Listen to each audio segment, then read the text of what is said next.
Bonjour à tous, donc bienvenue sur ma chaîne. Ceci est la deuxième partie de ma vidéo sur le thème «Est-ce que ça vaut la peine de payer la dot?» Donc, dans la première partie, on avait vu un peu ce que c'est la dot. Maintenant, on va répondre à la question «Est-ce que ça en vaut la peine de la payer?» Et pour ça, on va prendre l'exemple de Mireille et d'Élodie. Commençons d'abord à répondre brièvement à cette question. Est-ce que ça vaut la peine de payer la dot? Qu'est-ce que la dot? On sait que dans plusieurs cultures africaines, la dot représente une étape essentielle dans le processus du mariage traditionnel.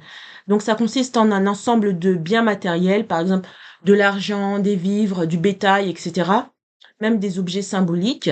Et c'est offert par la famille du futur marié, l'homme, à celle de la future épouse. La dot est perçue comme un signe de respect, de reconnaissance et de gratitude envers la famille de la jeune femme pour avoir élevé la fille depuis qu'elle est petite, pour l'éducation qu'ils lui ont donnée, tout ça. Mais aujourd'hui, à l'ère moderne, où les rapports sociaux, économiques et familiaux se définissent sans cesse, une question se pose avec de plus en plus d'instance. Est-ce que ça vaut encore la peine de payer la dot? Hein, donc aujourd'hui, on n'est plus comme dans les années 1600, on est au 21e siècle.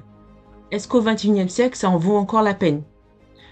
Donc, commençons d'abord par parler de, d'une notion, enfin de la nostalgie émotionnelle, parce qu'il y a des gens qui s'accrochent à la dot, pour eux, c'est une nostalgie émotionnelle. Il n'est pas rare de voir des voix, enfin, il n'est pas rare de voir des voix parfois masculines plaider pour un retour aux traditions exigeant que la dot soit payée dans toute sa rigueur. J'avais regardé une vidéo dans les réseaux sociaux où on montrait un homme africain d'âge mûr et il affirmait avec passion qu'il faut préserver la tradition de la dot. Vous savez, ce type de discours repose souvent davantage sur une émotion nostalgique que sur une analyse rationnelle de la réalité contemporaine. Vous savez, beaucoup d'hommes africains à notre époque, c'était peut-être pas à l'époque de nos grands-parents, je sais pas, mais à notre époque, beaucoup d'hommes, de garçons, notamment dans les villes et les diasporas, ont grandi dans des foyers monoparentaux, des foyers matriarcales, dirigés par des femmes. Donc, qu'est-ce qu'ils voyaient dans leur vie? Ils voyaient leur mère, qui est une femme, ils voyaient leur tante, ils voyaient souvent les enseignantes, c'était des femmes. Il y avait pratiquement toutes les figures d'autorité, c'était des femmes. Le docteur est une femme, les infirmières sont des femmes. Donc, l'autorité pour eux, c'était des femmes. Ils étaient entourés de femmes. Beaucoup avaient très peu d'hommes, voire certains même pas du tout. Donc, qu'est-ce que vous pensez qui se passe dans la tête d'un petit garçon quand il vit dans une telle atmosphère? Eh bien, il commence à penser comme une femme, parce que c'est tout ce qu'il connaît. Or, comment pensent les femmes? Les femmes sont généralement émotionnelles. Elles pensent avec leurs émotions.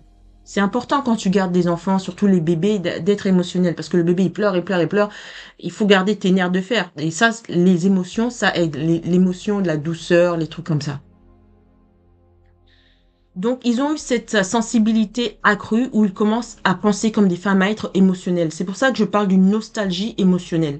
Parce qu'un homme qui a été élevé par son père, si c'était un père qui était rigoureux, un père qui était masculin, il va penser d'une manière plus rigoureuse, plus masculin, on va dire, ou il va penser, comment, attends, le mot c'est logique. Ouais, c'est ça que je voulais dire. D'une manière beaucoup plus logique.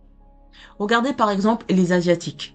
Vous savez, moi j'aime bien les Korean dramas. Et c'est quelque chose que j'ai remarqué dans la culture asiatique, c'est que autrefois, eux aussi, ils avaient plusieurs femmes, par exemple. Les hommes avaient plusieurs femmes, surtout les hommes riches. Les hommes pauvres, comme ci, comme ça, parce que eux, ils sont un peu plus logiques. Quand t'es pauvre, tu sais que tu peux pas te permettre. Donc, beaucoup d'hommes pauvres choisissaient non. Mais les hommes riches, eux, ils pouvaient se permettre, donc ils avaient plusieurs femmes. Mais aujourd'hui, au 21e siècle, allez en Asie, regardez si les hommes ont plusieurs femmes. Dans 99,99% des cas, c'est non. À moins que vous ayez un petit, comment on appelle ça là, une exception ici et là, mais l'exception confirme la règle, non? Donc, généralement, c'est non. Et en plus, ce n'est plus légal. Pourquoi? Parce qu'ils en sont arrivés à la conclusion que ce mode de vie, eh bien, ce n'était pas, comment dire, ce n'était pas bon pour l'ère moderne. J'ai oublié le mot exact, hein. Si vous connaissez, laissez-moi savoir. Ce mode de vie, j'ai oublié le mot. Ce mode de vie ne s'ajustait pas à l'ère moderne. les hommes, bon, l'économie a changé, l'économie est devenue très très capitaliste et les familles ont de moins en moins d'argent, c'est galère de plus en plus. La plupart des pays d'Asie, bon, peut-être pas le Japon et la Corée, mais vous allez au Laos, au Vietnam, etc. C'est si t'es pauvre, hein, le gouvernement il veut pas t'aider, hein, il va pas nécessairement t'aider, voire pas du tout. Donc, avec le peu d'argent que les hommes ont, c'est déjà difficile de prendre soin d'une seule femme, d'une seule famille. Ils vont pas s'empêtrer avec des centaines d'autres. Donc, ils réagissent avec leur raison, avec leur logique. Donc, pourquoi je dis ça? C'est pour dire qu'un homme est capable de réagir avec sa raison, avec sa logique, de voir la réalité en face. Ce n'est pas parce que mon arrière-grand-père avait 4 femmes que moi aussi je dois avoir 4 femmes. Mon arrière-grand-père vivait dans une situation sociale et économique qui est totalement différente de celle où je vis aujourd'hui. Donc, ils étaient capables les hommes asiatiques, en règle générale, quand vous étudiez l'histoire de l'Asie, ils sont capables de s'ajuster aux réalités économiques de la vie. Maintenant, on parle de l'Afrique. Qu'en est-il des hommes africains? Beaucoup d'hommes africains, je dois leur faire chapeau, décident de n'avoir qu'une seule femme.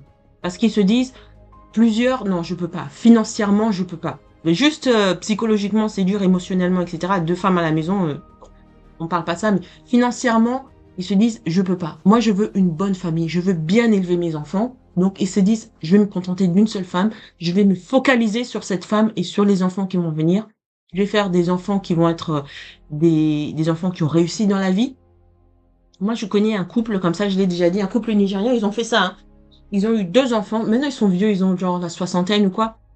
Et ils ont eu 2 enfants, seulement 2, un garçon et une fille. Et ils se sont focalisés sur l'éducation de ces enfants.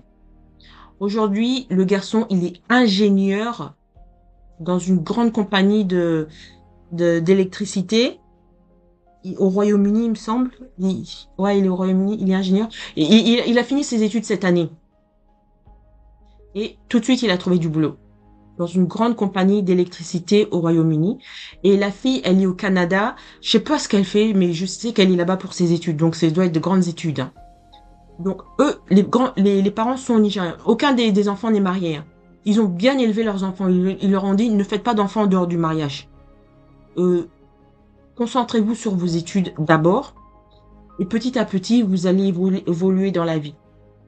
Donc, ils vont pas avoir, la fille, c'est pas une baby mama au Canada, non. C'est quelqu'un qui se focalise sur ses études. Et en même temps, quand elle se focalise sur ses études, elle regarde ici et là quel genre d'homme serait un prospect intellectuel un prospect intéressant pour le mariage. C'est ça ce qu'il faut faire. Quand vous êtes à l'université, les filles qui m'écoutez, vous faites 2 choses. Vous vous focalisez sur vos études, c'est vrai, mais en même temps, vous avez les yeux qui regardent ici et là pour voir quel est l'homme qui serait un prospect intéressant pour le mariage. C'est ça que les princesses, elles font, hein. Regardez la princesse de Jordanie, elle s'est mariée. Avec qui elle s'est mariée? Comment elle a rencontré son gars? L'autre, comment elle s'appelle? J'allais dire Ivanka Trump ou toutes ces femmes super riches, ces jeunes femmes qui ont été élevées dans la richesse par leur père. Quand vous regardez, elles sont pas des baby mamas. Et elles sont pas mariées avec des nullards. Et où est-ce qu'elles ont rencontré leurs gars? La plupart, ils ont rencontrés à l'université. C'est pour ça que les gens payent une fortune pour aller à Harvard. C'est pas parce que Harvard enseigne mieux que les autres unis, non. C'est parce que les gens riches envoient leurs gosses là-bas. Donc, ça devient un endroit où le mariage, si vous voulez vous marier, vous avez plus de chances de tomber sur quelqu'un qui a un certain niveau social et économique intéressant. Et ça vient aussi avec l'éducation. Il a appris les bonnes manières, il dit pas des gros mots tout le temps. Yo, doudou, doudou, doudou, doudou. Non, non, il parle bien, il est présentable et tout. Souvent, ils ont une éducation très très correcte. Donc ça fait parce que leurs parents étaient mariés, leurs grands-parents, ils viennent d'une descendance d'une lignée ancestrale où des gens se sont mariés. Donc eux aussi dans leur tête, ils vont se marier. Regardez Mark Zuckerberg, par exemple. Il vient de ce genre de famille. Et qu'est-ce qu'il a fait? Il est marié. Où est-ce qu'il a rencontré sa femme? À l'université. Donc, je parlais de la dot. Ne nous éloignons pas du sujet. Donc, je disais que beaucoup d'hommes africains, surtout dans la diaspora, sont élevés par des baby mamas. des femmes, il faut se dire la vérité, je suis désolée, ça fait pas plaisir à entendre, mais il faut appeler un chat un chat, des femmes qui, attention, je parle pas des femmes qui ont été agressées ou qui ont été forcées ou ce genre de choses. Ici, je parle de femmes qui se sont mises dans ce genre de situation de manière volontaire. Elles n'ont pas eu assez de discipline pour garder leurs jambes fermées et elles commençaient à prendre avec n'importe qui, avec n'importe quel bozo qui pouvait rentrer et sortir. Et voilà, et vous avez des enfants, et ici on parle, vous avez des garçons. Et qu'est-ce qui se passe, ces femmes? Eh bien, elles vivent dans un environnement, parfois, un environnement où il n'y a que des femmes. Il y a elles, il y a leur mère, il y a leurs copines, il y a leurs sœurs, il y a les tantes, il y a les machins. Et les garçons sont entourés de femmes. C'est tout ce qu'ils connaissent. Il faut avoir pitié de ces enfants. Et qu'est-ce qui se passe dans leur tête? Bah, ils commencent à adopter la sensibilité des femmes. Donc c'est pour ça que, comme je disais, je regardais un truc YouTube, une vidéo où c'était un homme d'âge mature qui vraiment proclamait, oh, il faut garder la dot et toutes les autres traditions africaines, et il faut avoir beaucoup d'enfants en Afrique, et il faut machin. Mais moi, je regarde et je me dis, mais t'as quel âge pour penser comme ça? C'est pas dit, attention, je suis pas en train de dire qu'il faut mettre un bras d'honneur à la dot et aux traditions africaines. Non, non, non, je dis pas ça. Mais je dis, comme les Asiatiques, il faut vivre dans la réalité. Regardez, les Asiatiques, ils ont gardé leurs ancêtres, leurs traditions d'une certaine manière. Quand vous allez, vous visitez les temples, quand ils vont se marier, ils portent leurs costumes traditionnels, etc. Donc, ils ont gardé leurs traditions, mais ils ont su jongler de manière appropriée entre les traditions historiques, ancestrales, et la réalité présente de la vie. Et c'est ça que je veux que les Africains, comme cet homme, puissent en tout cas réfléchir. Ce n'est pas possible pour tout le monde de, de participer à cette tradition qui est la dot. Ce n'est pas possible pour tout le monde. Il y a des gens, ils vont pas le faire. Pour différentes raisons. Je vous dirai à la fin de cette vidéo quel a été mon cas. Pour différentes raisons, il y a des gens qui vont refuser de le faire. Ou qui ne vont pas être dans la mesure de le faire. Donc, ces genres d'hommes qui ont grandi dans un milieu de femmes, eh bien, ils réagissent à des sujets culturels avec une sensibilité accrue. Ils sont trop sensibles, on dirait des femmes. Est-ce que c'est est-ce que c'est bien? Bien sûr que non. Ce n'est pas en soi un défaut, mais cela peut empêcher une réflexion critique sur des pratiques anciennes. Ils en viennent à défendre certaines coutumes, non parce qu'elles sont fonctionnelles, mais parce qu'elles leur semblent rassurantes ou valorisantes. Vous savez, comme les femmes aiment être rassurées et valorisées. Les femmes aiment la sécurité. Et quand vous regardez dans les bureaux, si vous travaillez dans les bureaux, regardez, moi quand j'étais étudiante, j'avais un boulot où je travaillais chez des avocats. Et quand je rentrais il y avait différents avocats dans cette ferme. Et quand je rentrais dans les bureaux, je voyais la différence entre les avocats hommes et les avocats femmes. Le bureau des avocats hommes était fonctionnel. Il y avait l'ordinateur, il y avait la masse de papier, il y avait peut-être une plante, hein. C'était ça le décor. Une plante, quelque part là. Mais le reste, c'était juste fonctionnel. Ils étaient là pour bosser. Mais quand tu rentres dans le bureau des avocats femmes, là, tu vas voir, ok, il y a l'ordinateur, la masse de papier, mais tu vas voir des petits trucs mignons ici et là pour rehausser l'ambiance. Je me souviens une fois, ils avaient engagé une jeune japonaise qui avait fini ses études. Et les Japonais, bon, sont très prisés dans le monde du travail parce qu'ils travaillent vraiment dur. Enfin, soi-disant, elle était très très gentille, une gentille jeune japonaise. Et je rentre dans son bureau, il y avait toutes les décorations kawaii. Vous savez, les trucs super mignons, asiatiques, Hello Kitty, des trucs où elle est à l'aise. Et ça, c'est le mode de pensée des femmes. Les femmes cherchent la réassurance, comment on dit, le cocon, c'est ça? Elles cherchent à créer un cocon là où elles sont. Et psychologiquement, rester attaché à ces traditions, c'est rester attaché à quelque chose que l'on connaît. C'est rester attaché à une certaine sécurité. On n'est pas contre, comment dire, on n'a pas le nez au vent en train d'essayer de découvrir quelque chose que l'on ne connaît pas et qui peut peut-être même être dangereux. Non, au lieu de ça, on est dans notre cocon, notre tradition, etc. Et c'est ce que ces hommes-là font.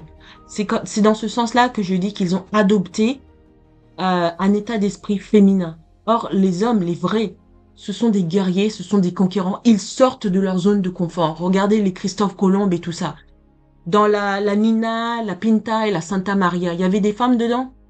Non, c'était que des hommes. Dans le Mayflower, quoique dans le Mayflower, ça, c'est un peu différent. Mais à la base, qui a pensé à ce genre de voyage, à établir ce genre de voyage? Une fois encore, c'était les hommes, vous savez. Donc, ne nous éloignons pas du sujet. Ce que j'essaye de dire, c'est les hommes comme ce tonton-là, dans la vidéo YouTube que j'ai regardée, quand vous regardez ses antécédents familiaux, il n'y avait pas de père. Parce que ce n'est pas possible si tu as eu un père fort, masculin, logique, raisonnable, et toi tu finis à penser comme une femme. C'est que t'as passé beaucoup, beaucoup trop de temps avec les femmes. Donc les hommes qui insistent à des trucs qui sont pas raisonnables comme ça, qui ne s'alliaient pas à la réalité de l'ère moderne comme ça, quand vous regardez, creusez un peu leurs antécédents familiaux et vous allez voir que papa n'était pas là. Donc, ils commencent à adopter une mentalité de femme. Comme les hommes qui disaient, oh, une fois je regardais une vidéo, c'était un autre homme qui disait, oh, le mariage, ce n'est pas bien. Enfin, il parlait du mariage légal comme ça, civil et tout ça, où il faut signer les papiers devant monsieur le maire. Lui dit, ce n'est pas bien parce que c'est le colonialisme. Ils adorent dire ça, le colonialisme. Tout c'est la faute du colonialisme. Bref, parce que le colonialisme, c'est les deux. Non, nous, il faut qu'on se contente, nous les Africains, il faut qu'on se contente de notre mariage traditionnel, la dot, une fois encore, et puis c'est tout. Mais je regarde, mais je me dis, ce gars, il a fumé un joint ou quoi? Non, mais il faut qu'il me dise, hein, qu'est-ce que t'as fumé, mon frère? C'était encore une fois, quand vous regardez ses antécédents familiaux, c'est un homme qui a été élevé dans un monde entouré de femmes. Il y avait au moins 80% de femmes. Et le peu d'hommes qu'il y avait, ils n'étaient pas assez proches pour qu'il y ait une influence masculine sur lui. Donc, il commence à penser comme les femmes, il commence à chercher la sécurité. Or, un homme ne cherche pas la sécurité par nature. Un homme est un guerrier. Un homme est un combattant, un conquérant. Les femmes, elles, cherchent la sécurité. Moi, je vous invite à regarder le film Apocalypto et vous allez voir comment sont traditionnellement vraiment les hommes. Pas les hommes qui sont élevés par des mamans et qui sont cajolés, câlinés, qui regardent la télé toute la journée, machin, nana, ils sont sur Nintendo. Non, non, non. Comment vraiment les hommes étaient? Regardez Apocalypto. Dans ce village, ce sont les hommes qui vont à la chasse et qui prennent soin de la famille, etc., qui mettent leur vie en danger pour aider les femmes et les enfants. Un jour, je ferai une vidéo sur Apocalypto, parce qu'à notre époque, il y a beaucoup de gens qui ont perdu le Nord. Ils savent plus ce que c'est que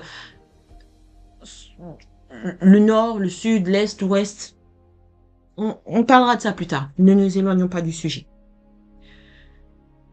Donc, on a vu que pour certaines personnes, la dot est une nostalgie émotionnelle. Ils s'y accrochent comme comme un enfant s'accroche à sa sucette. Ils cherchent une sécurité, quelque chose qui les rassure. Mais ça n'a rien à voir avec la nouvelle réalité de la modernité, de l'ère moderne dans laquelle on vit. Et je vous ai donné l'exemple des Asiatiques. Eux aussi, ils se mariaient avec beaucoup de femmes, etc. Mais ils ont arrêté.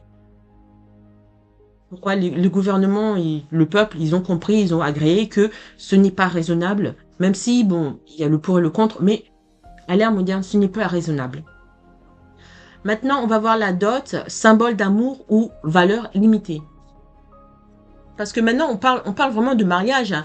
À la base, normalement, le mariage, c'est l'union d'un homme et d'une femme. Donc, cette union, normalement, est supposée reposer sur l'amour. L'homme doit quand même aimer la femme doit quand même aimer, parce que vous allez devoir vous supporter, vous tolérer pendant 10, 20, 30, 40, 50 ans jusqu'à la fin de vos jours, normalement. Donc, la dot, symbole d'amour ou valeur limitée. Comme je le dis, il faut vivre dans la réalité. La dot n'a de valeur que dans certaines cultures et communautés. Elle n'a aucune reconnaissance légale à l'international. Par exemple, un homme qui aurait payé la dot selon toutes les règles de son village ne peut pas prétendre à un visa d'époux dans un pays étranger uniquement sur cette base. Les autorités consulaires ne considèrent pas le mariage traditionnel comme un acte juridique. Seul le mariage légal peut permettre d'établir un lien légal. j'avais donné dans une autre vidéo, il y a une vidéo où j'en parlais, je donnais mon cas. J'aime pas trop parler de moi-même, mais j'avais quand même, je pensais que c'était pertinent dans ce cas-là, parce que j'ai une expérience là-dessus. Donc, comme vous savez, un jour, j'ai rencontré un beau jeune homme et il faisait à l'époque un PhD en sciences, en ingénieur. Et on a passé beaucoup de temps ensemble et après quelques temps, on a décidé on va se marier. Et lui, il a eu,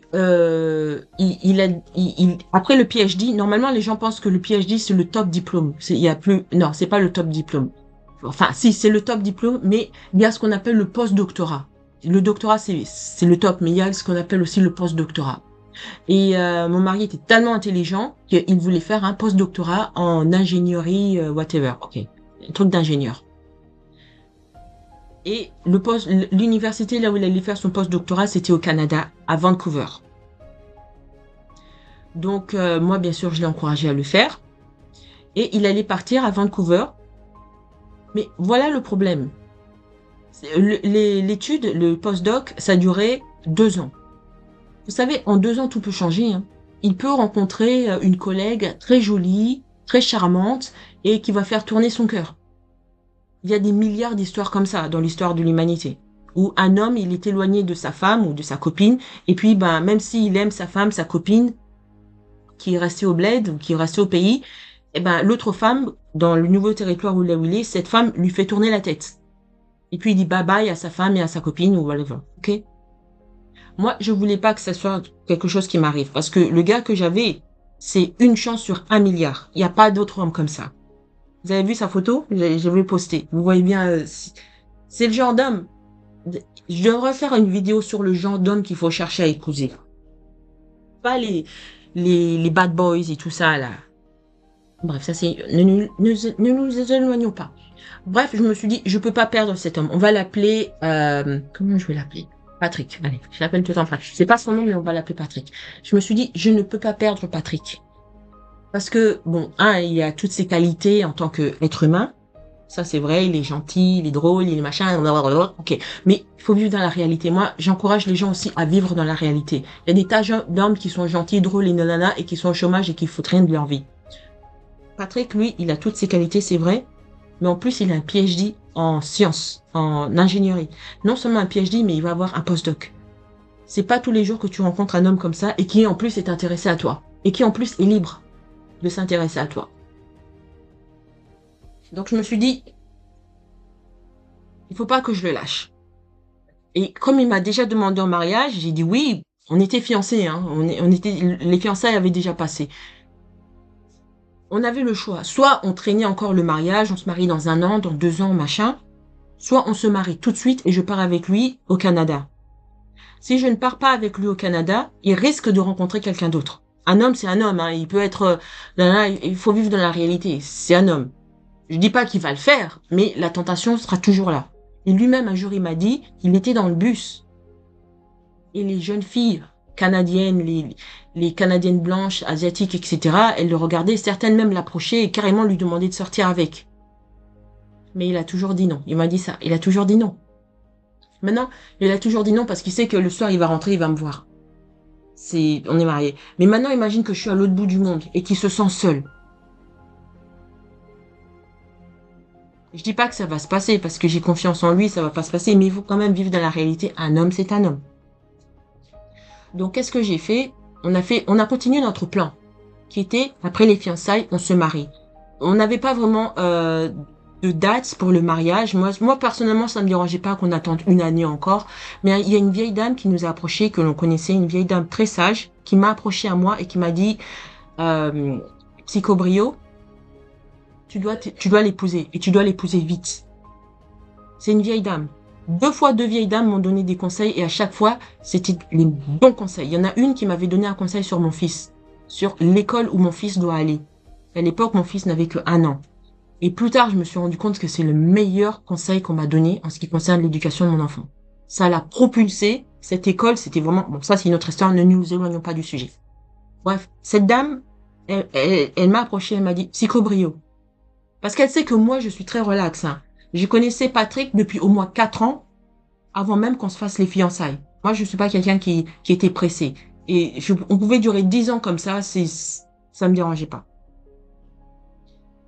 Vous me dites, enfin, je parlerai de, bon, bref, ma personnalité, c'est comme ça. Mais la dame, elle sait que je suis comme ça, donc elle m'a dit non, tu peux pas faire traîner un homme comme ça. Tu dois te marier très vite. Je le connaissais déjà depuis au moins 4 ans, Patrick. Donc, c'est pas comme si j'allais me marier avec un inconnu, hein. Donc, les fiançailles ont eu lieu au mois d'août et on s'est marié au mois de août, septembre, octobre, novembre, décembre, janvier. Donc, on s'est marié 5 mois plus tard. On s'est marié 5 mois plus tard et parce que c'était un mariage légal, il y avait un certificat de mariage. Donc, j'ai été capable enfin, c'est mon mari qui a fait les démarches. Il a été capable de demander à l'ambassade du Canada un visa pour son épouse. Donc, moi, je suis partie au Canada, non pas avec un visa de touriste, mais avec un visa épouse.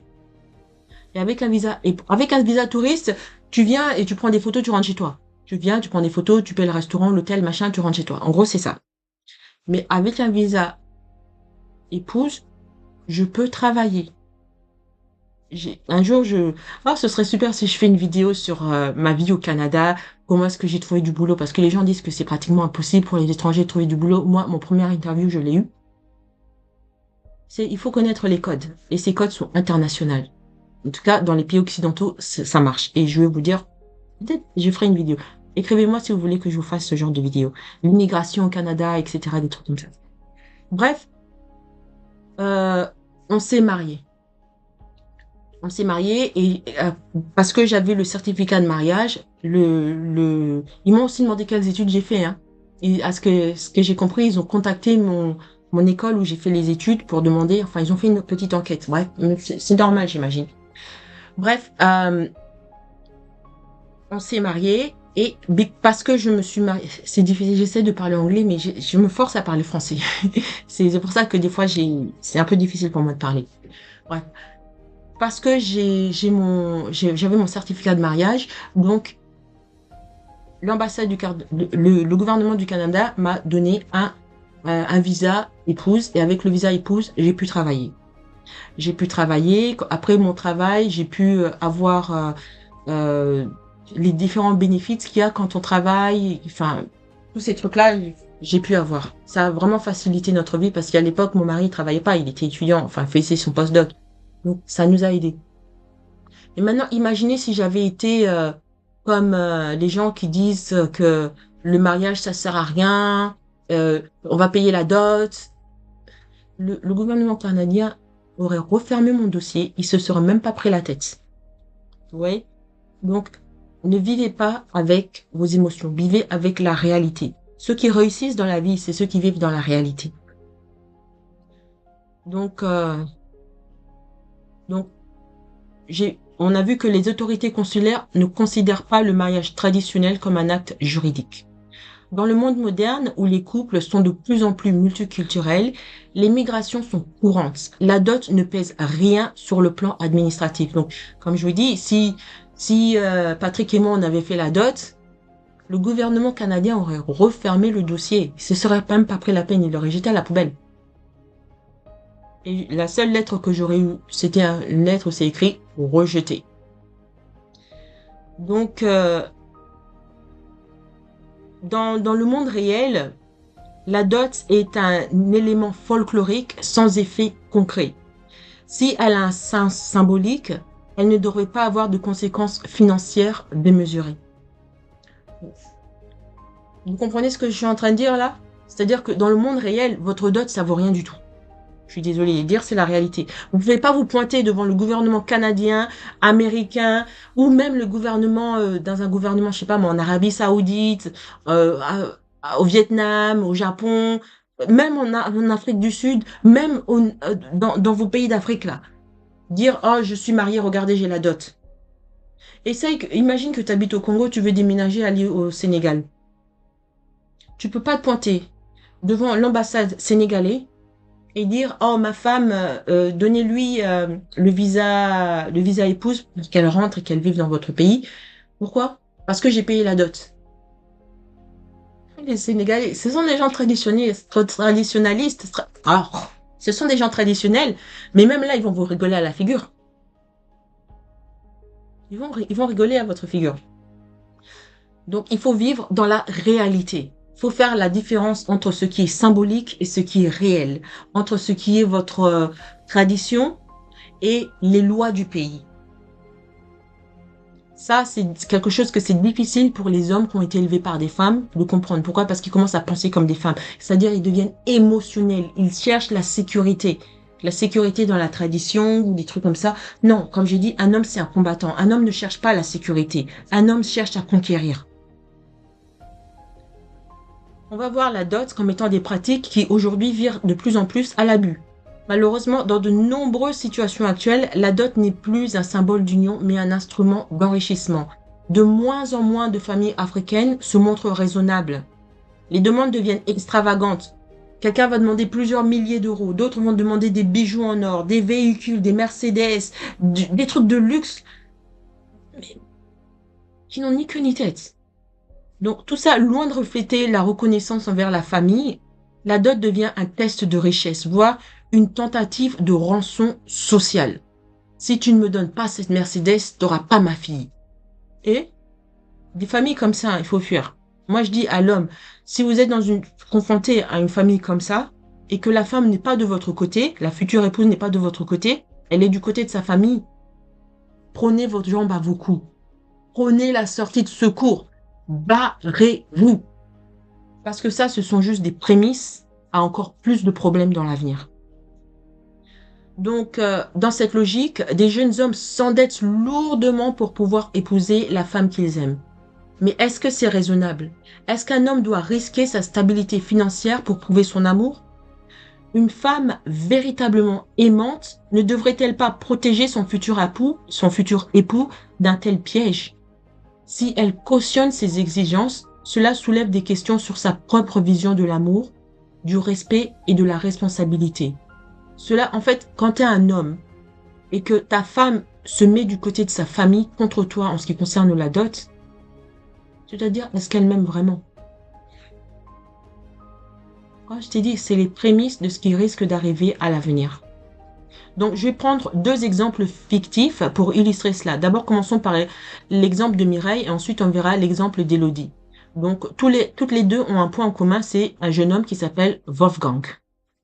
Pourquoi j'ai choisi Wolfgang? Pourquoi j'ai choisi un occidentaux, pas un africain? C'est pour mieux souligner, en fait, pour mieux mettre en perspective. Parce qu'un africain, il va peut-être dire, comme j'ai dit, hein, il va peut-être dire comme excuse, oui, mais c'est la culture, machin. Mais un étranger, il va pas dire ça parce que c'est pas sa culture. Donc, il va avoir un point de vue beaucoup plus tranché.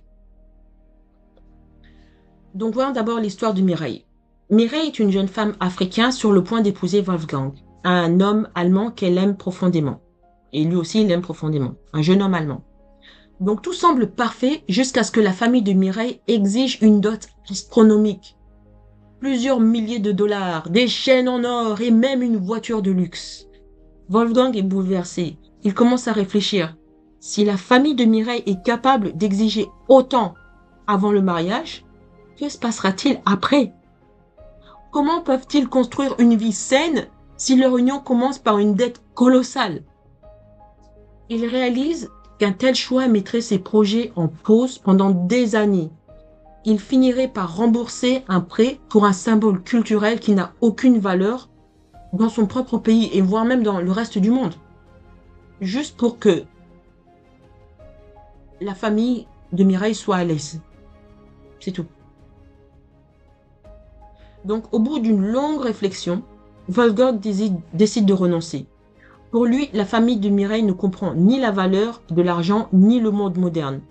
Et il renonce aussi parce que Mireille, plutôt que de se mettre du côté de son futur mari, quand vous êtes marié, vous devenez une seule chair. Vous savez ça, le passage biblique où vous allez être une seule personne. T'es pas une seule personne avec ton père, ta mère, tes frères, tes sœurs, ton cousin, ton oncle, ton nom, non, t'es une seule personne avec ton mari. Donc, quand tu es marié, tu dois être dans le camp de ton mari. Ta famille, quand ils font ça, c'est ils viennent détruire ton mariage. Tu leur fermes la porte. Faut avoir le courage, hein. Donc, comme je disais, Wolfgang décide de renoncer. Pour lui, la famille de Mireille ne comprend ni la valeur de l'argent, ni le fonctionnement du monde moderne. Et Mireille préfère défendre une tradition obsolète au détriment du bonheur de leur propre futur. Mireille, incapable de s'opposer à sa famille, eh bien, qu'est-ce qui se passe? Eh bien, elle perd un homme bon qui l'aimait sincèrement. Maintenant, voyons le cas d'Élodie. Plus tard, peu de temps après, Wolfgang rencontre une autre femme africaine, Élodie. Wolfgang, il aime les femmes africaines, hein? Donc, Élodie est une femme tout aussi brillante, mais qui pense autrement. Lorsque une dot excessive est de nouveau exigée par la famille, elle réagit fermement. Elle explique à ses parents que leur demande est irréaliste. Elle refuse de se sacrifier. Elle refuse de sacrifier son avenir conjugal pour satisfaire leur cupidité. La cupidité, c'est quelqu'un qui est cupide, c'est quelqu'un qui en veut toujours plus. Tu lui donnes 10 euros, c'est pas assez, il en veut 20. Tu lui donnes 20 euros, c'est pas assez, il en veut 40, et ainsi de suite. C'est ça, quelqu'un de cupide. Donc, malgré les tensions, elle maintient sa position. Je parle d'Élodie, hein. Elle coupe temporairement les ponts avec ses parents et elle commande une robe de mariée simple sur Amazon, puis se marie avec Wolfgang sans faste ni dette. Donc, c'est un mariage simple. C'est pas vos mariages extraordinaires avec 200 invités et que vous louez ici, et vous faites dans un hôtel de luxe ou un château, machin, nana. Des mariages de princes. Non. Elle comprend que Wolfgang commence sa carrière, il a fini ses études, il commence sa carrière, et donc il n'a pas nécessairement beaucoup d'argent au début. Et le but d'une femme, c'est de mettre le moins, comment dire ça? Vous savez, dans le mariage, une femme, ce qu'elle doit faire, c'est mettre le moins possible de bâtons dans les roues sur son mari, sur la progression de la mission de son mari. Comment dire, le but d'une femme, c'est l'homme. Mais une femme n'est pas un homme. Une femme, c'est l'aide à un homme. L'homme doit avoir une vision. Dans le cas de Wolfgang, sa vision, c'est je vais commencer une carrière. Allez, disons qu'il est dans les finances. Je commence une carrière. Et avec l'argent que je vais avoir, on va acheter une maison. Et je vais élever des enfants avec Élodie. On va envoyer nos enfants dans l'école, dans des écoles privées. Élodie, elle a fait des études de cuisine. Ok. Et son but, c'est d'ouvrir un restaurant. Un petit restaurant de quartier. Ok. Je vais l'aider. Avec l'argent que je vais avoir, on va économiser assez pour qu'on arrive à un moment où elle peut ouvrir son restaurant sans prendre des dettes. Comme ça, moi, je travaille. Elle travaille. Quand on a des enfants, bon, on va avoir un peu d'aide hein, pour nous aider avec les enfants. Mais, il a un but.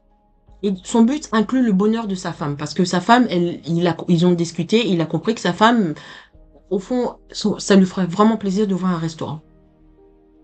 Donc, le but de la femme, c'est d'aider son mari. Élodie serait stupide si elle faisait ce que Mireille a fait. Mireille a mis des bâtons dans les roues de Wolfgang. Élodie doit empêcher ces bâtons, ne serait-ce que d'approcher son mari. Et c'est ce qu'elle fait. Elle met sa famille à part. Sa famille est là, ne pense qu'à eux, ne pense pas à son bonheur. Donc elle lui dit, hey, vous, là-bas. Bien un moment, il faut faire ça. Hein. Tu vas épouser qui? Tu vas épouser ton père? Le soir, la nuit, tu vas baiser qui? Ton père? Non, c'est ton mari. Et il faut faire ça. Eux, ils ont eu leur jeunesse, eux, ils ont eu leur vie. S'ils avaient bien... un jour, je dois parler de l'importance de la jeunesse. Donc, abonnez-vous. Je vais faire une vidéo sur l'importance de la jeunesse. Comme je dis, les parents de Élodie et de Mireille ont eu leur jeunesse. La jeunesse, c'est comme un ticket de loto que tu as gagné. Qu'est-ce que tu fais quand tu as gagné un ticket de loto? Tu as gagné 1 million de dollars. C'est ça la jeunesse. 1 million de dollars qu'on te donne. La nature te donne. Dieu te donne. Machin te donne. Tu as 1 million de dollars. Qu'est-ce que tu en as fait? Beaucoup de nos parents, ce qu'ils ont fait, c'est des bêtises. Perdre leur virginité à 16 ans, avoir des gosses à 18 ans. Tout ça, c'est des poids qu'ils mettent sur eux. Des poids. Et après, ils se retrouvent à 40 ans, ils n'ont rien fait de leur vie. Toi, ta jeunesse, c'est ton ticket de loto. Utilise-le bien parce que c'est un ticket que tu ne vas pouvoir utiliser qu'une seule fois. c'est à gagner ou à perdre. Moi, je suis contente. Ma jeunesse, moi, je vous dis, je venais d'une famille dysfonctionnelle, mais moi, je suis quelqu'un de très, très, très logique. Ma jeunesse, je l'ai bien utilisée. Moi, quand j'étais jeune, bon, parce qu'on était pauvres, donc je pouvais pas me permettre beaucoup de distractions. Ma distraction, il y en avait que deux. C'était soit la télé, soit la bibliothèque. Et j'essayais d'apprendre autant que je puisse. C'est pour ça que quand vous regardez mes vidéos, que ce soit Psychobrio ou ici, vous voyez que j'ai une bonne culture générale. Je suis capable de parler d'histoire, de science, de ci, de ça, de différents sujets. Tu me mets avec n'importe qui. Une fois, quand j'étais étudiante, je travaillais dans un... très très brièvement, j'ai travaillé, on va dire, comme serveuse. Mais c'était juste une nuit en fait. Il y avait un événement et c'était des Allemands qui étaient venus et commençaient à parler. Tout à coup, je me tourne vers eux et moi aussi je commence à parler allemand. Et ils me regardent et ils sont surpris. Ils étaient vraiment surpris et enchantés, hein. Ils étaient enchantés. Et on commence à parler de différentes choses et tout ça. Ils pensaient pas que quelqu'un comme moi, je pouvais parler leur langue et j'avais leur connaissance. Je dis pas ça pour taper des pauses, mais pour parler de culture générale. Je pense que j'ai une bonne culture générale. Donc, ne nous, ne nous éloignons pas du sujet. Euh, Donc ici, je parlais de l'importance de voir la réalité et je voyais, on a vu le cas de Mireille et de Elodie. Elodie, elle vivait encore dans ce confin de famille, de tradition, etc., etc., au point que elle déniait son mari, son futur mari. Elle lui a dénié le droit d'être sa propre personne, d'avoir ses propres rêves, d'avoir sa propre vision et de mener à bien sa vision. Parce que si aujourd'hui, tout est basé sur l'argent. Si tu as une vision, tu as besoin d'argent. Les pauvres, ils vont nulle part, hein. Ils font du surplace. Alors quelqu'un comme Wolfgang, il a une vision pour sa vie. Il veut faire ça, ça, ça. Il y a tel projet qu'il veut achever, etc., etc. Tout ça, c'est de l'argent. Il peut pas dépenser, prendre des dettes à la banque et payer les délires de ses futurs beaux-parents, de sa future belle famille. C'est pas son travail. Si eux, ils veulent une voiture, si eux, ils veulent des bijoux en or, c'est leur problème. Si vous voulez une voiture, vous voulez des bijoux en or, payez-les vous-même. Moi, ce que je vais vous donner, Wolfgang, ce qu'il va vous donner, c'est un symbole. Un casier de bière, peut-être un petit collier pour la belle-mère. Mais c'est tout, quoi. Faut pas pousser non plus. Qu'est-ce que vous avez fait de votre vie? Qu'est-ce que vous avez fait de votre jeunesse? Vous avez tous perdu la virginité à 15 ans. Vous avez commencé à pondre des bébés à droite à gauche avec n'importe qui. Et tout ça, ça pèse financièrement. Ça pèse, ça pèse. Vous vous êtes mise dans... Maintenant, vous essayez de faire du rançon social, c'est ça, du rançon social à des jeunes gens qui veulent commencer leur vie ensemble. C'est de la méchanceté et de l'égoïsme. Donc, j'ai parlé un peu de l'histoire de Elodie. Ah bon, on recommence l'histoire d'Elodie parce que je suis pas sûre que j'ai tout raconté, hein. Donc, en gros, peu de temps après, Wolfgang rencontre une autre femme africaine, Elodie. Une femme tout aussi brillante, mais qui pense autrement. Lorsqu'une dot excessive est de nouveau exigée par la famille d'Elodie, elle réagit fermement. Elle explique à ses parents que leur demande est irréaliste. Elle refuse de sacrifier son avenir conjugal pour satisfaire leur ego. Et malgré les tensions, elle maintient sa position. Les tensions deviennent tellement fortes, tellement négatives, qu'elle décide de couper les ponts avec sa famille, en tout cas temporairement. Elle se commande une robe de mariée sur Internet. Elle va sur Amazon et se commande une jolie petite robe de mariée. Et elle se marie avec Wolfgang dans un petit mariage tout simple. Comme ça, il ne dépense pas trop d'argent à une fête qui ne va durer qu'une seule journée. Il ne dépense pas une fortune à une robe qu'elle ne va porter que quelques heures. Il y a des très très jolies robes que vous pouvez avoir dans les sites chinois, AliExpress, Amazon, etc. Et ça coûte pas une fortune. Donc, quelle est la conclusion pour pour Elodie plutôt? 2 ans plus tard, Elodie vit heureuse. Elle et Wolfgang ont acheté une maison dans un beau quartier. Elle attend un enfant et pense déjà à l'école privée qu'elle va choisir pour son enfant. Elle a compris que l'amour sincère et la stabilité valent plus que toute tradition mal interprétée. Oui, il n'y avait pas d'équilibre dans la manière dont ces familles interprètent les traditions. Donc, quelles leçons tirer? Mireille et Elodie. Mireille et Elodie ont toutes les deux été confrontées à des exigences familiales irraisonnables. Mais alors que l'une a suivi passivement une tradition destructive, l'autre a fait le choix courageux de vivre dans la réalité. La dot, qu'elle est détournée de son sens, ok. La dot, lorsqu'elle est détournée de son sens initial, devient un fardeau. C'est un test malsain d'endurance financière. Un mariage ne devrait jamais commencer par une dette, la pression ou l'humiliation. Donc ici, on va voir le fait de repenser à la valeur de la dot. Il est donc urgent de reconsidérer la valeur accordée à la dot dans certaines communautés africaines. Elle ne devrait pas être un moyen d'évaluation du futur gendre, ni un prix pour la femme. Elle ne devrait jamais servir à éponger des frustrations sociales ou à compenser une prétendue perte de la famille. Dans un monde moderne où les relations sont fondées sur l'égalité, la confiance, le projet de vie commun, la dot doit rester symbolique. Ou alors, si ce n'est pas le cas, elle doit être abandonnée comme si elle était un poison. Donc, dans le cas de Elodie, elle l'a abandonné. Elle s'est dit, non, non, non. Entre faire plaisir à l'ego de mes parents et épouser Wolfgang, moi, je vais épouser Wolfgang. Parce que, disons-nous la vérité, le soir, c'est pas l'ego de ses parents qu'elle va baiser. C'est Wolfgang. Si elle a des enfants, les enfants ont besoin de leur père. Plus qu'ils ont besoin du grand-père, de l'oncle, de la tante, du cousin, de la nana, les enfants ont besoin de leur père. Ils ont besoin d'un père qui est stable, qui n'est pas sous pression.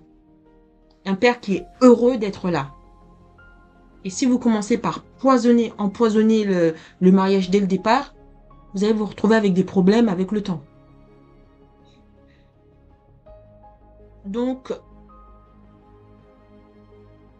moi, personnellement, je pense qu'il n'y a que deux conditions dans lesquelles on peut justifier une dot. Il n'y a que deux conditions dans lesquelles une femme peut permettre à sa famille de demander une dot. La première, c'est quand les parents ont été de bons parents. Ils ont été présents, ils ont été aimants, ils ont été bienveillants. Dans ces cas-là, offrir une dot symbolique, eh bien, c'est un geste de gratitude. Parce qu'ils le méritent. Vous avez eu de bons parents qui ont bien pris soin de vous, des parents qui ne vous ont pas traumatisé. Attention, parce qu'il y a des parents, ils sont comme des gardiens de prison. Qu'est-ce que ça fait un gardien de prison? Un gardien de prison, il va vous loger, vous nourrir, vous êtes autorisé à faire du sport, si vous êtes malade, il appelle un docteur, vous êtes même instruit, il y a des prisons où vous pouvez faire des cours en ligne, par correspondance, etc., même passer un diplôme d'avocat, je sais pas quoi. Mais un gardien de prison reste un gardien de prison. C'est quoi la différence entre un gardien de prison et un parent? C'est que dans le cas du gardien de prison, il n'y a pas d'amour. Au contraire, vous êtes frustré, vous êtes traumatisé, vous êtes battu. Oh oui, il vous nourrit, il vous loge, vous êtes vêtu. Mais il y a la contrepartie. Et il y a des familles où les parents sont comme des gardiens de prison. Ils logent les enfants, les nourrissent, etc. Mais ils les traumatisent. Ils les battent, ils les insultent, ils leur crient dessus, etc. Attention, je dis pas qu'il faut pas de discipline, mais il y a discipline et discipline. Il y a une différence entre dire à ton enfant, si tu continues de dire des gros mots, tu n'iras plus au match de foot, au cours de foot pendant un mois. Ça, c'est une punition. Et l'autre punition, c'est tu sors la ceinture. Donc, il y a une différence entre dire tu n'iras plus au match de foot pendant un mois et faire la torture, la ceinture, quoi. Donc, il y a des bons parents et il y a des mauvais parents. Donc, comme j'ai dit, il n'y a que deux conditions qui peuvent justifier qu'une femme accepte que ses parents demandent la dot. C'est un, ils ont été des bons parents, non pas des gardiens de prison. Et deux, bien sûr, que la dot soit raisonnable, que les demandes soient raisonnables, à la hauteur des moyens du couple et du contexte réel. La dot ne doit pas être une dette, mais un symbole. Dans le cas de Wolfgang, il a fini ses études, il vient de commencer sa carrière, donc il n'a pas grand-chose. Et il a beaucoup de projets personnels à lui qu'il doit faire. Donc, des parents qui aiment vraiment leur fille ne mettent pas des bâtons dans les roues dans la vie amoureuse de leur fille. Au contraire, ils veulent pousser leur fille à fleurir avec cet homme. Ils ont vu que c'était un homme bien, Peu importe la couleur de sa peau, hein, ça on s'en fout. On s'en fout. Ils ont vu que c'était un homme qui adorait leur fille, qui veut son bonheur. C'est ça qui compte. Donc, ils vont tout faire pour que tous les éléments aillent dans cette direction, et non pas mettre des bâtons dans les roues. Ceux qui mettent des bâtons dans les roues, qui disent ah, c'est un Mundele, c'est un blanc, donc il doit avoir de l'argent, donc allez, on va lui sucer autant de sous qu'on peut. Ça, ils vous aiment pas. Je suis désolée. Faut voir la réalité en face. Il y a des parents qui n'aiment pas leurs enfants. Et moi, j'appelle ces parents des gardiens de prison, parce que ils peuvent les loger, les nourrir, les machins, mais par derrière les portes fermées, ils les traumatisent. Donc, comme j'ai dit, il n'y a que deux conditions qui peuvent justifier qu'une fille accepte ces histoires de dots. C'est un, elle a eu de très bons parents, et deux, les demandes sont raisonnables. Et vous savez, hein, dans tous les autres cas, insister sur la dot relève de l'orgueil familial, de l'ignorance sociale ou de la manipulation émotionnelle. Un parent qui aime réellement sa fille souhaite son bonheur avec un homme bon, stable, aimant. Pas un homme ruiné, stressé, endetté, avant même d'avoir commencé sa vie conjugale avec elle. Donc, il n'y a pas grand-chose à dire, hein. Je pense que j'ai tout dit à ce niveau-là. Je peux juste un peu donner un peu plus, souligner un peu l'importance du mariage légal. Hein. J'en ai un petit peu parlé quand j'ai donné mon cas, quand je suis partie au Canada. Le mariage légal est un choix responsable. Un homme qui vous aime. Vous savez, il y a des gens... Une fois, j'étais dans un supermarché. Je me souviens, j'étais dans le rayon du pain, là, des baguettes et tout, et j'entendais deux femmes en train de parler. C'est deux femmes caucasiennes. Des mamans comme ça, tu vois que c'est des mamans, elles avaient déjà un certain âge, hein, 35 ans, 40 ans. Et elles parlaient fort, donc je les entendais. Et il y en a une qui parlait de ce qui s'est passé dans sa vie. Elle a dit, oui, moi, mon mari, enfin, je veux dire, mon partenaire. Donc, ce que j'ai compris de la conversation, c'est qu'elle habitait avec cet homme depuis très très longtemps, au point qu'ils ont eu plusieurs enfants. Mais cet homme ne l'a jamais épousée. Mais ils vivent ensemble comme des gens mariés. Donc, de temps en temps, psychologiquement, elle pense à lui comme étant son mari. Mais ce n'est pas son mari, il t'a pas épousé, il t'a pas épousé légalement. Ça, c'est le genre d'homme, je dis, ils veulent le beurre et l'argent du beurre. Ils veulent les bénéfices qu'il y a à avoir une femme, c'est-à-dire quelqu'un qui nettoie la maison, qui cuisine, qui lui fait des enfants, quelqu'un avec qui il a du sexe à gogo. Mais l'engagement, ils ne le veulent pas. Ils gardent la porte ouverte, au cas où ils trouvent mieux. En gros, c'est ça. Qu'est-ce qui vous empêche de l'épouser? Parce que tout est déjà là. Mais un, vous ne l'aimez pas vraiment. Vous voulez les bénéfices qu'il y a à vivre avec elle, mais vous ne l'aimez pas vraiment. Et deux, vous voulez garder la porte ouverte au cas où une autre femme mieux qu'elle se pointe dans votre vie. Par exemple, un homme quand, je l'ai déjà dit dans une autre vidéo, un homme quand il aime une femme, quand il aime vraiment, il l'épouse. Je parle de l'amour, du vrai, parce que les hommes sont, comment dire, possessifs. J'ai dit les hommes sont des conquérants, par nature. Un conquérant, qu'est-ce qu'il fait? Il conquiert un territoire. Et qu'est-ce qu'il fait une fois qu'il a conquis ce territoire? Il le garde. C'est pas il conquit le territoire, après, bon ben, n'importe qui vient. Regardez la conquête des États-Unis, de l'Amérique du Nord. Les Britanniques sont partis là-bas. Ils ont conquis et ils ont gardé. Ils se sont battus contre les natifs. Et ils n'ont pas laissé qui que ce soit le prendre. Ils n'ont pas laissé les Canadiens prendre leur pays. Ils n'ont pas laissé les Espagnols. Et ils n'ont pas laissé les Français. Pourtant, tous ces gens-là ont essayé à un moment ou à un autre. Et les British se sont battus à 100. Ils ont préféré perdre leur vie que laisser ce territoire. Et ça illustre la mentalité des hommes. Un homme qui aime vraiment, qui préfère perdre sa vie que laisser ce territoire, que laisser cette femme. Je connaissais un couple, un jeune couple, ils vivaient ensemble depuis 10 ans et ils se sont jamais mariés.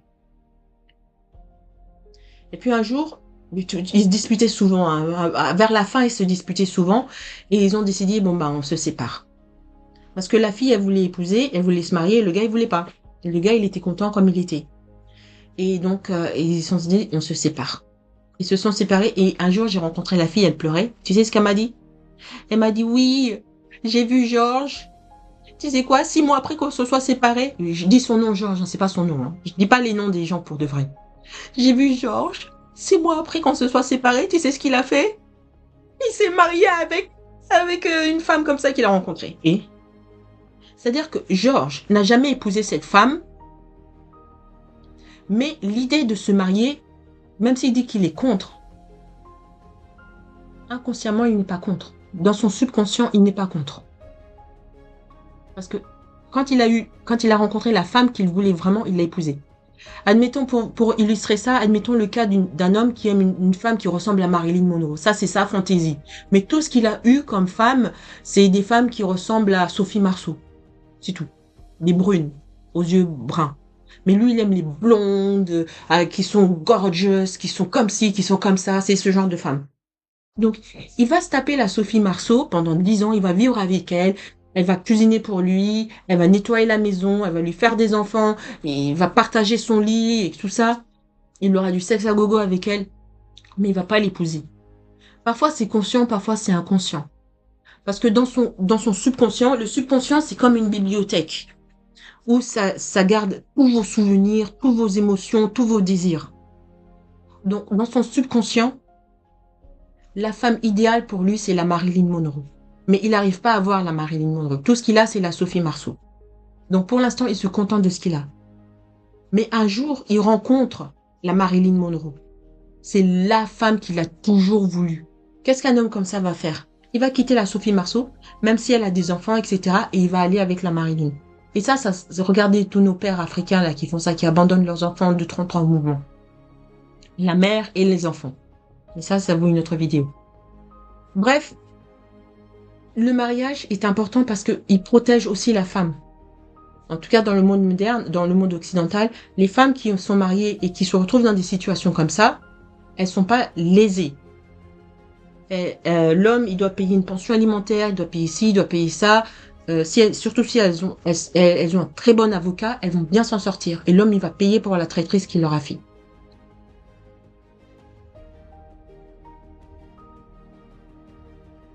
Donc, enfin, il faut souligner l'importance du mariage civil reconnu par les institutions. Le mariage légal protège les deux conjoints sur les plans juridiques, fiscal, patrimonial et familial.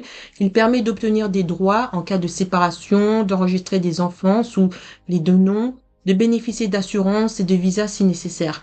La dot, aussi valorisée soit-elle localement dans votre village, n'offre aucune de ces protections. Croire qu'elle suffit à officialiser un mariage est non seulement naïf, mais aussi dangereux. Il y a des gens qui disent oui, mais il y a des trucs comme la Pax, etc. Ça peut remplacer le mariage. Mais qu'est-ce que vous voulez remplacer le mariage? Pourquoi pas juste vous marier? Et même les Pax et tout ça, ça n'atteint pas le niveau de bénéfice que vous allez avoir avec le mariage.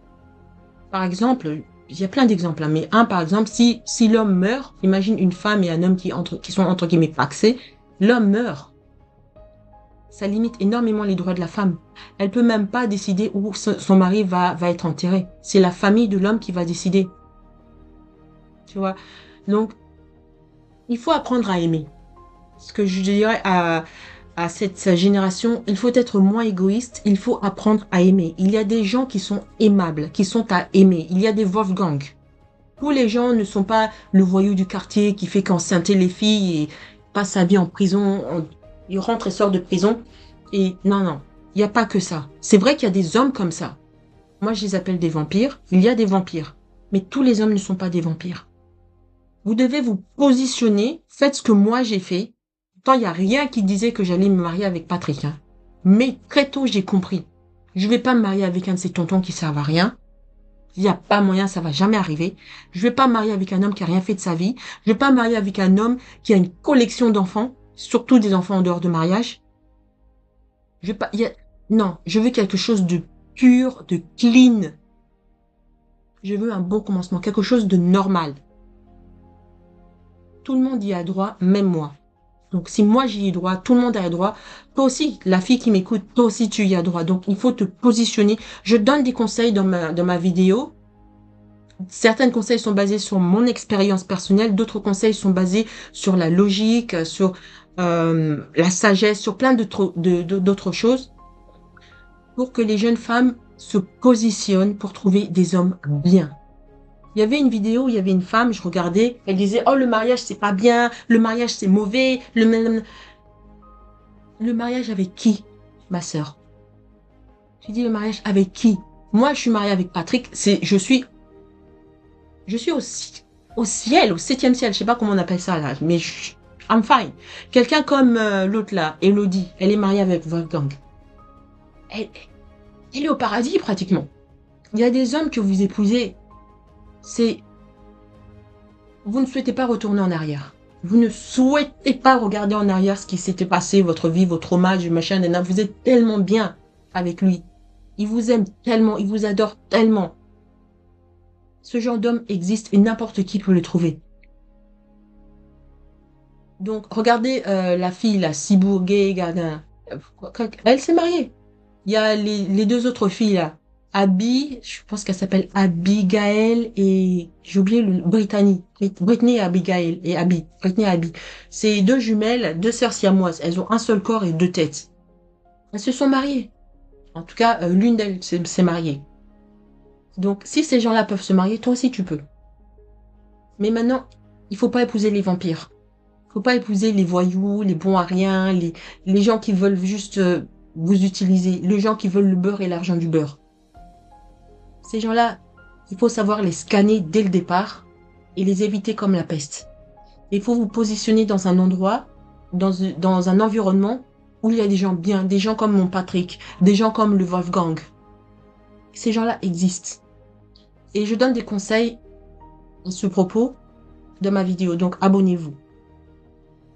Donc, pour conclure, hein, parce que comme d'habitude, mes vidéos durent trop longtemps. C'est pour ça que je fais part 1, part 2, part 3. Mais même avec ça, j'arrive pas à condenser. Pour conclure, je dirais que la dot peut être un bel acte symbolique, mais uniquement si elle est entourée d'amour sincère, de bon sens et de respect des limites. Elle n'a pas vocation à devenir un outil d'extorsion ou de sélection sociale. Si elle devient une pression, un fardeau ou un obstacle au bonheur, il faut avoir le courage de s'en libérer. Un peu comme Elodie a fait. Elle a dit non à sa famille. Et sa famille insistait, insistait, insistait. Elle les a bloqués. Elle a coupé les ponts. Si dans la vie, il faut savoir ce qui est vraiment, vraiment important. Ta famille, son boulot, c'est de t'élever jusqu'à l'âge adulte. C'est ça leur boulot. Après, l'âge adulte, c'est toi. C'est à toi de faire tes choix pour ton avenir à toi. Elodie a fait le choix de Wolfgang. Or, faire le choix de Wolfgang, c'est faire le choix du mariage. Le mariage, c'est un homme, une femme qui deviennent deux personnes qui s'unissent. Un homme, une femme qui deviennent donc une personne. Tu ne deviens pas une personne avec ton mari et tu rajoutes ton père, ta mère, ta grand-mère, ton oncle, ta tante, non, non, non, tous ces gens-là dehors. Hein. C'est toi et ton mari. Et ça, c'est quelque chose que Elodie a eu l'intelligence de comprendre. Si vous continuez l'histoire d'Elodie 10 ans plus tard, après le mariage, ok, pendant un bon moment, la famille était en colère et machin, nanana. Mais après, qu'est-ce qu'elle a fait? Elle commence à envoyer les photos des enfants. Et ça les calme. Elle commence à envoyer les photos des enfants, et de temps en temps, elle envoie des cadeaux, et ça les calme, ça les calme. 10 ans plus tard, c'est devenu une famille normale. Les enfants, tout le monde est content, tout le monde s'aime, et la colère, parce que Elodie les a bloqués, elle a choisi son mari plutôt que la dot, tout ça s'est passé.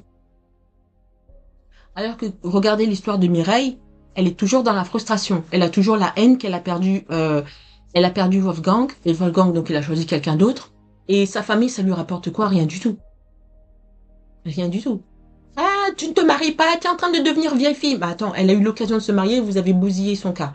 Mais elle aussi, elle était assez stupide pour accepter de vous permettre de bousiller son cas. Donc, il n'y en a pas un pour rattraper l'autre, hein, dans le cas de Mireille. Voilà. Donc, dans la réalité du monde moderne, l'amour, la responsabilité et le projet commun doivent l'emporter sur les traditions vieillottes. C'est le choix qu'a fait Elodie, c'est le choix que trop de jeunes africaines et africains hésitent encore à faire. Pourtant, au bout du chemin, ce n'est pas la tradition qui construit un foyer. Ce sont les actes d'amour et la lucidité. Donc, la tradition, il faut la mettre de côté. Comme j'ai dit, il y a 2 cas où une femme peut permettre à sa famille d'avoir la dot. C'est si c'était des bons parents. Je parle pas de la grand-mère, de l'oncle, de la tante et de machin. Je parle des parents. C'est aux parents que la dot doit aller. Les autres, là, ce sont juste des vautours qui veulent votre sang. Même s'ils vous ont aidé, ils ont aidé. Oui, mais écoute, dans la vie, tout le monde s'aide, hein. C'est bon. Tu vas pas aider quelqu'un en espérant avoir quelque chose en retour. Normalement, tu aides en espérant rien du tout, mais la personne te donne quand même parce que tu as été tellement gentil, tellement bon. Et si ça n'est pas le cas, bah, c'est pas grave. Ta vie, c'est ta responsabilité. C'est ta responsabilité de t'acheter ta boîte de lait et non pas la responsabilité du voisin. Je ferai une vidéo. Franchement, je ferai une vidéo sur l'importance de la jeunesse, cette histoire de ticket de loto, parce que c'est un truc que beaucoup d'Africains manquent. Donc, abonnez-vous pour ne pas la rater. Et donc, je dis, la dot, c'est important, mais il faut la laisser à sa place. Votre bonheur, c'est beaucoup plus important qu'une tradition archaïque. Merci beaucoup d'avoir écouté cette vidéo. Avant de partir, n'hésitez pas à vous abonner et aussi partager cette vidéo. Vous avez écouté jusqu'à la fin, c'est que ça vous a semblé intéressant. Et si c'est intéressant pour vous, ce sera aussi intéressant pour quelqu'un d'autre. Partagez cette vidéo et n'oubliez pas de mettre un like. Merci encore et à bientôt!